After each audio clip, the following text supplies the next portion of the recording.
So hello guys, घाटी blogger में फिर से स्वागत है। और बहुत दिन हुआ मुझे गाड़ी के बारे में सब बताना था, तो मुझे टाइम नहीं मिल रहा था, तो आज मुझे टाइम मिला है। तो ये है मैग्मा रेक टीवीएस रॉनिन का बेस मॉडल। इसमें दो मॉडल आते हैं, रेड और ब्लैक। तो मैंने मैग्मा रेड लिया हुआ है। अब इसको डिटेल में मैं बताता हूँ। Let's start. सो गाइस, मैं पहले इंस्ट्रूमेंट क्लस्टर के बारे में बताता हूँ। तो इंस्ट्रूमेंट क्लस्टर में अपने पास गियर इंडिकेटर है। यहाँ पे आपको गियर इंडिकेटर दिखेगा और यहाँ पे ट्रिप मीटर है। ये मेन ट्रिप है, जितना टोटल किलोमीटर चला है। और उसके बाद आपको यहाँ पे ट्रिप मीटर दिखेगा कि कितनी गाड़ी चलाई। इसमें दो ट्रिप मीटर आता है, ट्रिप ए और ट्रिप बी। और बाकी यहाँ पे आपको टाइमिंग बताता है, और ये अपना अपने टोटल पेट्रोल में कितना किलोमीटर और जा सकते हैं, ये चीज बताया जाता है। तो इसमें एक डीटीए सपोर्ट है कि first second third fourth gear में ऑटोमेटिक ये चलती भी है। इसे कोई रेस देने की जरूरत नहीं है। और दूसरा है कि अगर पावर की बात करूँ तो इसमें 21 bhp पे इसकी पावर है, और 7715 आरपीएम के हिसाब से। और टॉर्क के बारे में बात करूँ तो 19.93 न्यूटन मीटर टॉर्क है विथ 3715 आरपीएम। और बाकी इसमें इंस्ट्रूमेंट क्लस्टर में देखेंगे तो यहाँ पे तो टाइमिंग दिखा रहा है, यहाँ पे स्पीड बताया जाता है, बाकी आरपीएम का है। इसमें दो मोड आते हैं, एक है अर्बन मोड और एक है रेन मोड। तो ये दो मोड आते हैं। ये है बेस वाला मॉडल, तो इसमें इतना ही है, इसमें ब्लूटूथ कनेक्टिविटी नहीं है। सो अब हैंडल के ऊपर कंट्रोल्स की बात करूँ तो ये पावर किल स्विच है। इसमें ऑन करना ऑफ करना यहाँ पे कंट्रोल होता है। यहाँ पे स्टार्टर है, ये अपने हजार्ड लाइट है। और ये मोड चेंज करने का बटन है। दो मोड से इससे चेंज होते हैं, ये अपर, ये डिपर, और ये पास लाइट, ये इंडिकेटर, और ये हॉर्न। चार्जिंग पॉइंट मिलेगा नहीं, चार्जिंग पॉइंट लगवाना पड़ेगा। ये मैंने अलग से लगवाया है बेस मॉडल पे। और रादर देन ये तो मैंने ट्राइपॉड स्टैंड लिया हुआ है कैमरे के लिए, तो ये भी मैंने एक एक्सेसरीज का पार्ट लिया है। इसका वीडियो मैंने बनाया हुआ है, उसमें आप देख सकते हो कहाँ से लिया है, कहाँ और ये।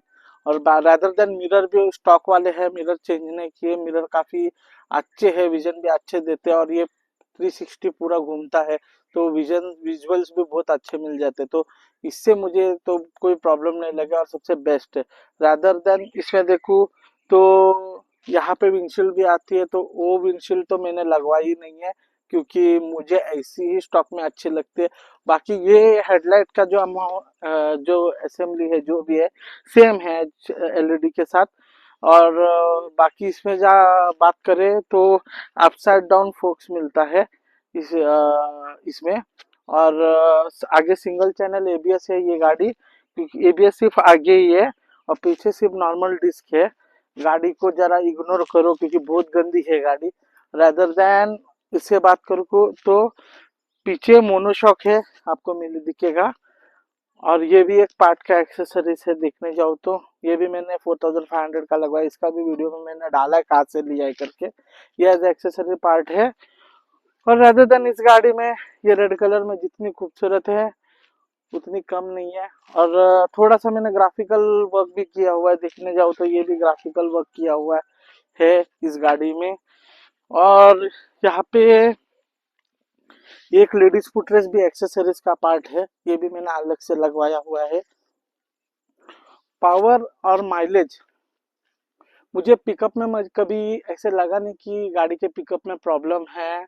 हम दोनों भी, वाइफ और मैं दोनों भी वेट में ज्यादा है, तो गाड़ी कभी पिकअप में हमें को तकलीफ नहीं दी। स्मूथ राइड है। अगर आप 80 के आसपास चलाते हो तो बिल्कुल आपको ऐसे स्ट्रगलिंग फील नहीं होगा, बहुत स्मूथ है। और दूसरा बोलने जाओ तो इसमें पावर और पिकअप है, ऐसे नहीं कि नहीं है। तो इसकी टॉप स्पीड है 120। और इसमें कट ऑफ स्टैंड भी दिया हुआ है कि स्टैंड अगर चालू रहेगा तो ये चार्ज स्टार्ट नहीं होगी, न्यूट्रल में ही होगी। वेट देखने जाओ तो इसका 159 वेट है, और ग्राउंड क्लियरेंस इसका 181 है। तो हाइट भी अच्छी खासी है कि गाड़ी नीचे लगेगी नहीं, इतना अच्छा सा खासा डिस्टेंस है। और उसके ऊपर ये प्लास्टिक गार्ड है, तो थोड़ा बहुत सेफ्टी तो देता है, पर ठीक है, काम चल जाता है।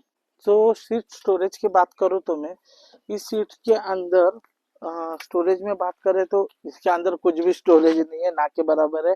ये एयर इनटेक की जगह है।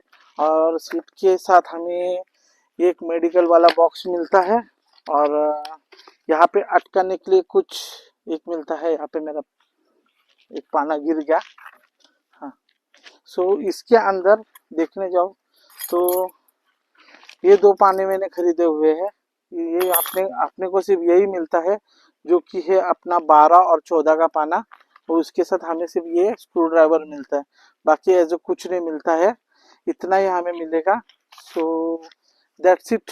हाँ, कंपैरेटिवली मैंने इसके साथ मैंने हाँ, इसको अपना रॉयल एनफील्ड की हंटर के बारे में सोची थी। तो हंटर में जो 350 सीसी का जो इंजन है, वो मैंने ऑलरेडी, मेरे पास क्लासिक 353 इससे पहले जो मैंने बेची थी, तो उसका जो हीटिंग वाला जो है ना, मुझे पसंद नहीं आता। वो गाड़ी गर्म होती थी। ये गाड़ी में मेरे को हीट महसूस नहीं होती। हाँ, कभी कभार बहुत ज्यादा रेव करने के बाद ट्रैफिक अमाउंट में थोड़ी सी हीट फील होती है, बट इतनी भी नहीं। वो हवा के फ्लो के थ्रू निकल जाते, तो इतना महसूस तो पैर को नहीं होता जैसे मेरे को बुलेट पे होता था। रादर देन ये एयर कूल्ड और ऑयल कूल्ड दोनों है। जहाँ पे है ऑयल कूल का रेडिएटर, और बाकी तो यही है। बाकी सीट तो कंपनी की है, मैंने सीट में कोई कस्टमाइजेशन नहीं किया हुआ है। आगे जाके करूंगा तो उसका भी वीडियो डाल दूंगा। और ये, हाँ, ये इसके साथ जो बैकरेस्ट मिला है ना, ये वाला, आप पक्का वीडियो देखो। और उसमें ये वाला है ना, सच में बहुत सपोर्ट देता है। बैक में इतना अच्छा सपोर्ट देता है कि क्या बोले, मतलब लाइक मैं पीछे बैठ के देखा हूँ, मेरे वाइफ पीछे बैठते, तो उसने खुद रिव्यू दिया है कि इससे बहुत अच्छा कंफर्ट मिलता है। और इस पे मैंने लगेज 15 से 20 किलो के ऊपर ही रखा है, तो इससे मुझे तो कोई तकलीफ नहीं हुई। इस पे बोरा वगैरह रखा था राइस का, तो ये भी बहुत सही है। साथ में इसमें बेस्ट है कि एलईडी इंडिकेटर मिलते हैं। अब देखिए, ये एलईडी है, ये भी एलईडी है, आगे की हेडलाइट भी एलईडी है। तो ये गाड़ी पूरी एलईडी से भरी हुई है। और एक और चीज बताना चाहता हूँ कि रेन मोड में लिटरली इतना कॉन्फिडेंट फील होता है ना, कि मुझे ऐसा डर ही नहीं लगता कि गाड़ी स्लिप होएगी या नहीं। पर रेन मोड में बहुत अच्छे से ये वर्क करता है। अर्बन मोड में भी अच्छा करता है। माइलेज की बात करूं तो मेरे को 40 के अबव ही मिला है अब तक, क्योंकि मैं जितना भी 3000 किलोमीटर चला चुका हूं, तो उसमें मुझे ऐसे लगा नहीं कि माइलेज क्या कम है या ऐसे कुछ फील हो रहा है। अबव 40 ही मिल रहा है माइलेज रादर देन। तो मुझे इस गाड़ी में मेरे को सबसे परफेक्ट लगी है कि ये गाड़ी टोटल अगर जाएंगे, तो मैं जब खरीदा था तब मेरे को 1,63,000 में मिली थी ये गाड़ी। अब इसका मैंने रिसेंट प्राइस निकाला था यहाँ पे सातारा में, तो ये 167 के आसपास चली गई है। तो शायद रादर मुझे भी लगता है कि ये मुंबई में भी पनवेल आरटीओ के पनवेल पनवेल रजिस्ट्रेशन में शायद ये भी 1,67 के आसपास ही होगी। बाकी तो गाड़ी एकदम बेस्ट है। अगर इसको आप अनस्क्रिप्टेड बोलोगे तो सच में मुझे भी अभी तक नहीं मालूम ये टूरिंग के लिए बनी है या सिटी राइड के लिए बनी है। बट सिटी में लिटरली बहुत स्मूथ चलती है। आराम से ट्रैफिक में इसको आराम से खोल सकते हैं, आराम से इसे पिकअप ले सकते हैं, ओवरटेक कर सकते हैं। लॉन्ग जर्नी में तो स्मूथ है ही, क्योंकि 80 के स्पीड में आप क्रूज कर रहे हो और आपको क्रूज की आदत है, तो इससे आप लेके जस्ट जा सकते हो। अगर कम बजट में आपको लाइक 1,60,000 में अगर गाड़ी चाहिए, वो भी 225 सीसी वाली, तो मुझे ये बेस्ट ऑप्शन लगा है एज मेरा प्रेफरेंस। क्योंकि मैंने तो काफी रिसर्च किया था। मैं पल्सर के पास नहीं गया, क्योंकि उसकी जो सीटिंग का जो एडजस्टमेंट है वो मुझे ठीक नहीं लगा। लाइक वो फैमिली के लिए नहीं बने, और इसका प्लेन सीट है तो कंफर्टेबल है, ऐसा नहीं है। हाँ, थोड़े अगर दोनों भी ज्यादा हट्टे खट्टे हो तो थोड़ा फील होता है, ऐसा नहीं कि नहीं है, थोड़ी शॉर्ट फील होती है। बट इतनी भी नहीं होती कि आप एडजस्ट ना करो, एडजस्ट करके आप चला सकते हो तो है। बाकी जो है गाड़ी में मैंने बता दिया था, ये मैग्मा रेड में इतना ही है, और इससे ज्यादा तो कुछ है नहीं। परफॉर्मेंस पे भी अच्छी है। कभी लगे, अगर जो रॉनिन लेना चाहते हैं तो बिंदास रॉनिन ले सकते हैं, क्योंकि मुझे तो इसके इंजन से कंप्लेंट नहीं आया है और तक। हाँ, बस एक चीज का मुझे कंप्लेंट आया था कि जब मैंने गाड़ी ली थी स्टार्टिंग स्टार्टिंग में, तो तब ये जो जिसपे ये कैची है, जिसपे व्हील फिट हुआ है, तो ये चीज का है ना, यहाँ से सेंटर से आवाज आ रहा था। तो ये भी कंपनी ने अंडर वारंटी में कुछ तो किया, शायद उन्होंने रिप्लेस तो नहीं किया। उन्होंने बोला था कि वो जो जो जिस पे कैची बैठता है वो उसका सेटिंग करके कुछ ग्रीसिंग वगैरह करवा के दे देंगे। तो उसके बाद मुझे तो आवाज नहीं आई। बाकी तो बेस्ट है गाड़ी। अगर जिन लोगों को रॉनिन ले लिया है तो मेरा सजेशन है कि आप बिंदास रॉनिन ले सकते हो, जिनका बजट कम है और जिनको 220 सीसी गाड़ी चाहिए। एंड दोनों पर्पस के लिए यूज कर सकते हो, as a touring, as a official use. ये लिटरली दोनों चीज के लिए बेस्ट है। इसमें असिस्टेंट स्लीपर क्लच मिलता है तो क्लच काफी आपको लाइट फील होगा, लाइक बाकी गाड़ियों की तरह नहीं है। क्विक शिफ्टर इसमें नहीं है, असिस्टेंट स्लीपर क्लच है। बाकी 5 स्पीड गियर बॉक्स है, 1 डाउन 4 अप। सो हम अगर वारंटी की बात करने जाए तो 60,000 किलोमीटर्स और 5 इयर्स की इसकी वारंटी है अगर आप इसे परचेस करते हो। और सर्विस की बात करें तो 3 सर्विस फ्री है। अब फर्स्ट सर्विस का कॉस्ट मुझे गया था अराउंड कुछ 1500 के 1200 के आसपास, जिसमें मैंने 2-4 और एडिशन करके मेरा कुछ 2500 तक चला गया था, लाइक वो कोटिंग वगैरह। तो आप अगर कंसिडर करेंगे तो फ्री सर्विस में तो 1200 तो पकड़ के चल लो। अगर पेड सर्विस होगी तो मुझे शायद लगता है कि अभी तक तो मैंने नहीं की, तो मुझे ऐसा लगता है कि ये 2500 तक तो पेड सर्विस चला जाएगा, 2500 से 3000।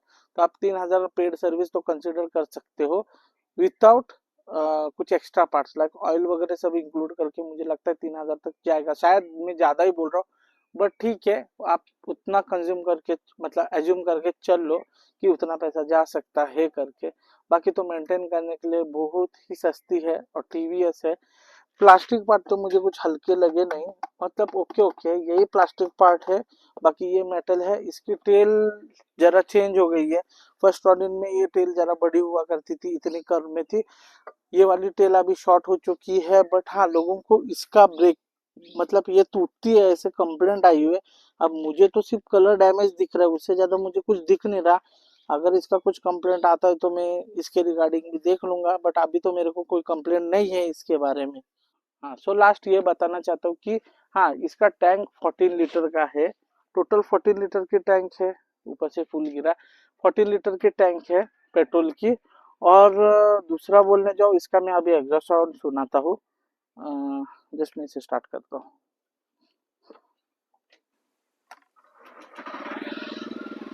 ये इसका एग्जॉस्ट नोट।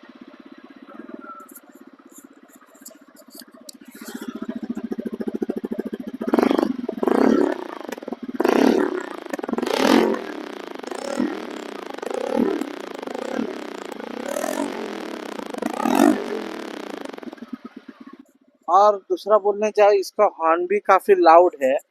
देखने जाओ तो इसका अच्छा खासा साउंड आ जाता है। सो यही है टीवीएस रॉनिन में। और बाकी तो कुछ है नहीं अलग। ये तो बेस मॉडल है। इसका मिड मॉडल अलग से है, उसमें ड्यूअल चैनल एबीएस आता है और यहाँ पे गोल्डन फोक्स आते हैं। इससे अलावा उसका अंदर कुछ मिड मॉडल में है नहीं। सो मुझे वो वैल्यू ऑफ मनी नहीं लगा, क्योंकि मैंने अब तक बिना एबीएस के सारी गाड़ियां चलाई है। क्लासिक 350 की सिर्फ सिंगल चैनल एबीएस थी, पीछे ड्रम थी। तो मुझे ऐसे लगता नहीं है कि मुझे dual channel ABS as a part लगी उतनी, तो मुझे वैल्यू ऑफ मनी लगी, सो मैंने ले लिया। बाकी टॉप मॉडल में तो बहुत कुछ है देखने के लिए, अगर जिसे चॉइस करना है अपने हिसाब से कर सकते हो। पर जिनको कम बजट में लाइक अराउंड 1,63,000 या 67,000 के आसपास अगर कोई गाड़ी चाहिए रहेगी, तो आई थिंक सो 225 सीसी में ये बेस्ट है। अदर ऑप्शन आपको मार्केट में देखेंगे तो पल्सर 220 है एंड 250 है और हंटर भी है। इसी सेगमेंट पे नहीं है, बट उनका प्राइस जरा ज्यादा ही है सारी गाड़ियों का। बट हाँ N250 मेरे को इसी प्राइस पॉइंट में मिल रही थी, 1,60,000 के अराउंड। सो ये वो एक ऑप्शन था मेरे लिए, rather देन मुझे दूसरा कोई ऑप्शन परफेक्ट लगा नहीं। So that's all. आज के वीडियो में इतना ही। मुझे तो गाड़ी दिखाने के लिए वक्त तो मिल गया, अब देख लो। अभी आपका चॉइस है, अगर रॉनिन पसंद होती है तो आप ले सकते हो। बाकी तो गाड़ी का टेक्स और लुक्स आपको अच्छे से क्लोजली बताता हूँ।